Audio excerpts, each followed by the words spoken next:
Good morning, everyone. Yesterday, for the first time in decades, the city filed prosecution complaints requiring owners of properties that have not complied with the lead hazard control orders to appear in court. The three departments you'll hear from today, Building and Housing, Law, and Public Health, were all critical to making this happen, and all are committed to robust collaboration on fighting lead all across our city. The level of collaboration is unprecedented and ongoing through both the new lead cabinet we created and the day-to-day work of our administration. This makes all the difference. Regular communication, a coordinated approach, and layers of enforcement to making sure that nothing falls through the cracks in terms of lead prosecution and lead enforcement. Now, no doubt we have a long way to go, but we have made significant progress since our office took office last year. Today, there is an affidavit of fact attached to every single lead hazard control placarded property in the city, meaning that property cannot be sold without the potential buyer's awareness of the hazard and requirement to fix it. And we are beefing up our code enforcement within the law department with the hiring of the Hammer, Dave Roberts, who will ultimately lead a team of 8 assistant prosecutors, all focused on enforcement efforts across the city. And just yesterday, my director of Building and Housing, Sally Martin O'Toole, introduced the most significant package of housing reforms the city has seen in a very long time. We are making great strides and just getting started. Now I'll kick it off to Dr. David Margolius to give us an update from the Department of Public Health. David. Well, thanks all for being here. Welcome to the Cleveland Department of Public Health. Usually when you're here, it's for tragic news like the start of a pandemic or some new variant or the health department falling behind cases of investigating lead poisoning. So today is a new day. We're incredibly proud of the work we do, led by this team right over there. Toy Shaquila Young is our lead program manager, and back there you see the Division of Environment. The work that they do is incredibly challenging and difficult. Every year we're referred over 200 cases of children who've been poisoned by lead at that greater than 10 micrograms per deciliter level. That means that all of those children have had irreversible neurotoxicity, damage that they will take years to recover from, if ever. Over 900 cases every year of lead poisoning of that level greater than 3.5 micrograms per deciliter. And so they get these cases, they go out to investigate the homes, and often they'll put something like this on the homes, essentially evicting families because the homeowners have been irresponsible in repairing the damage that has caused that lead poisoning. And so the work is really challenging, and we're so proud now to be closely working together with the law department and Building and Housing so that we can make this announcement today, which we are prosecuting 50 irresponsible landlords who have caused lead poisoning. So with that, I am turning it over to Chief of Law, Mark Griffin. Great. Thank you, Dr. Margolius. Thank you, Mayor Bibb. When our administration took office, we promised that we would aggressively every day get up and enforce the laws of the state of Ohio and the codes for the city of Cleveland, because one of those pieces is the danger that children face with lead poisoning. And so today we are talking about our next step, which is the 50 criminal prosecutions of homeowners and, in many cases, out-of-state landlords who have not taken care of the children who live and play and visit those lead-contaminated orders. So since we've been in office, we have created a lead cabinet. We have hired lead prosecutors. We have a lead administrative assistant. We have filed affidavits of lead fact. And today, as we get up every day to do something to make our city safer, I want to talk a little bit about what we have done today. And I want to ask Dave Roberts, our Chief of Code Enforcement, to join me to talk about what we are doing today and why today's 50 criminal prosecutions are important. All right, so I'm the Chief of Code Enforcement for Cleveland, and so what we're doing today is we're saying to owners where there was a child visiting there who we think had the lead poisoning from that location, They get what's called a lead hazard control order. It's a lengthy report that tells them exactly what they need to do. They might need to replace windows, they might need to cover bare dirt, they might need to paint over where lead paint is becoming lead dust, which allows it to poison the children. And they did not comply. We ordered them to, but they did not. And so we're saying to them, it's not optional. When we give you a lead hazard control order, you must comply with it, and if you don't, that's a first-degree misdemeanor, a criminal offense, and we will bring you to the housing court. So we filed 50 cases yesterday. They'll be appearing in the coming weeks in front of Judge Monet Scott, and then we expect to either get their pleas of guilty, or if they go to trial, to convict them for failing to do what we ordered them to do. And then from there, the judge can sentence them. Judge Monet Scott's typical sentence is community control, which is to say, I'm now ordering you under pain of other punishments exactly what you should do, and she will order them to comply with those lead hazard control orders. And she will monitor them, and any of them who defy her could face fines or jail. The fines are $5,000 a count if you're not a person, because you can't go to jail. It's $1,000 per count if you're a person, and up to 18 months in jail. And we're charged every of the 50 with at least 75, all of them with 75 counts. The idea being the fine they face should be larger than the amount of money they would need to spend to correct the problem, so that we've got enough teeth in our prosecution that we'll see the result we want. Oh, I'm supposed to introduce you. No, I need no introduction. Sally Martin O'Toole, Director of Building and Housing for the City of Cleveland. Much of the work of prevention of lead poisoning lives in building and housing. And essentially, we were tasked with enforcing Cleveland's lead safe ordinance, which was a sweeping legislation that was passed a couple of years ago.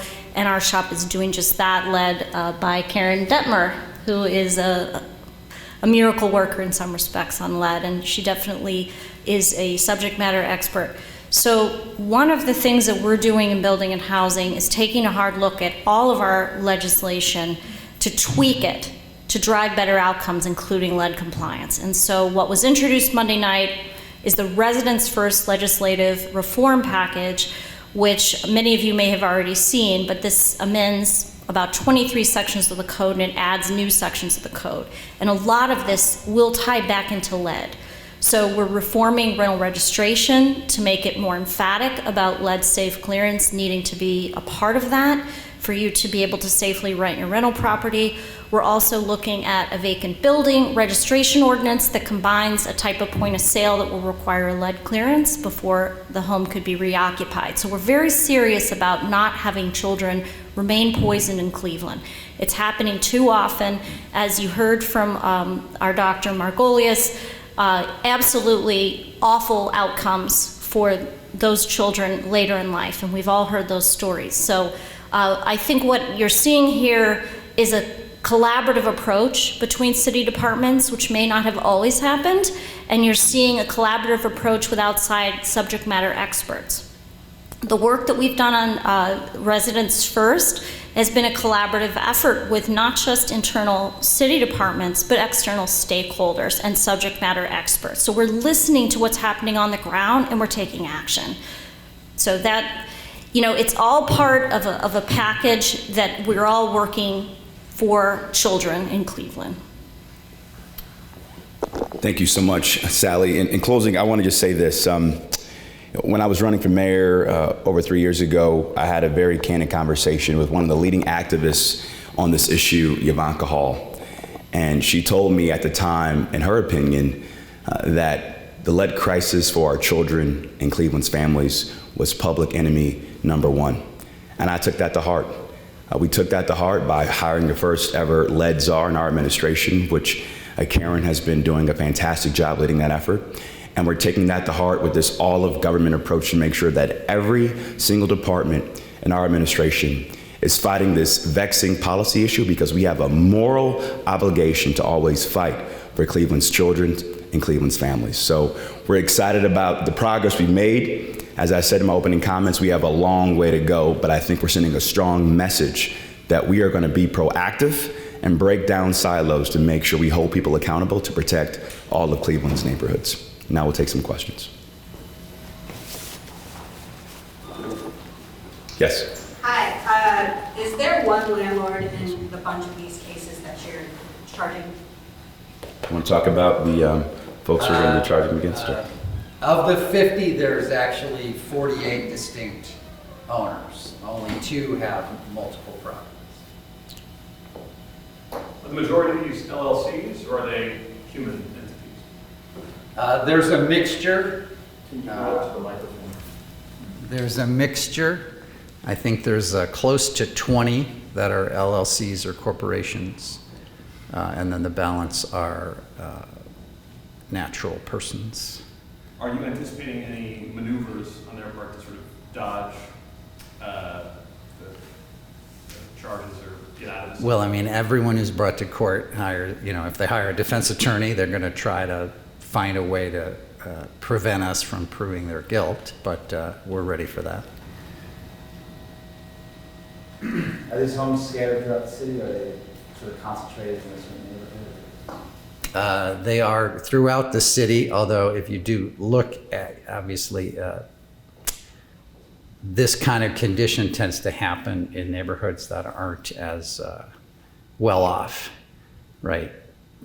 So these are less likely to be at the edges of Cleveland where there's more homeowners who've taken care of their houses. These are houses where there's been neglect. Lead dust comes free because you don't maintain. If you paint over lead paint, that lead paint is actually relatively safe, but it's by failing to maintain that you let it become lead dust. And if you maintain your exterior property, then children won't get lead poisoning from the soil. There's lead in the soil, but they won't reach it. But if you don't, and you leave what's called the drip line around your house where lead dust will fall, and you let the kids play there in the bare dirt. So you've got to cover that. Some of this is so simple. It's appalling that people wouldn't at least begin and take care of it. How long or on average have these homes been hazardous? It varies. Some of them for many years, some of them, well, I mean, we should say we discovered some of them many years ago. Some of them we discovered recently. Probably the ones we discovered recently were hazardous prior to that. It all depends on the neglect of maintenance. Mayor, Yep.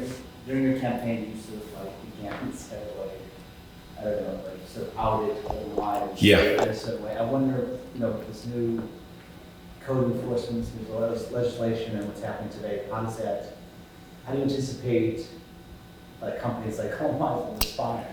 They're going to be on the defensive now because now you have an administration that's going to be aggressive and innovative in terms of how we hold these, immoral, morally bankrupt companies who prey on Cleveland's neighborhoods. And, some folks might not agree with it, but that's okay because we have a moral obligation as a city to fight for equitable, fair neighborhoods. And that's why we're so excited about our Residents First housing agenda, because for the first time in a long time in our city's history, we now have a robust housing package to hold these predatory, out-of-state landlords and investors accountable. Now, are most of these homes built in the 1960s, 1950s, 1940s? I'll let Sally or Dennis chime in on that question. What do you find?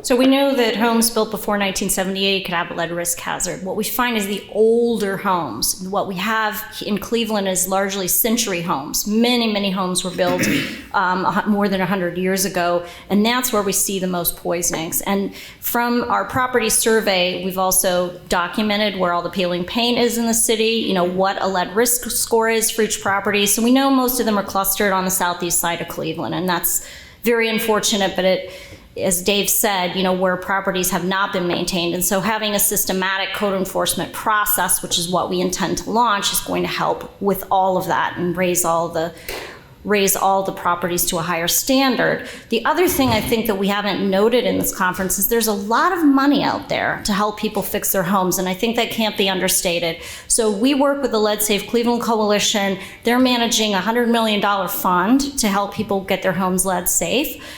We also have money in our own CD department through HUD that will help people remediate lead hazard control parcels. So that needs to be part of the story too, that while we don't see a lot of remediation on these homes that we've had to file a case for, these people haven't come forward, there's money to help them. And we certainly want to link them with these resources and let Cleveland residents know we're here to help also. So we take it very seriously, and we will prosecute you if you don't do the right thing, but we also are here to help, and we have resources we can link you to. Okay, any questions? Anyone else? Signal Cleveland published a series of stories that focused on one family's struggle to hold their landlord accountable. We wanted to know specifically, is the landlord of that family being prosecuted? Yes, they're one of the 50. Great. Okay, thanks everybody. We appreciate it. Thank you, everybody.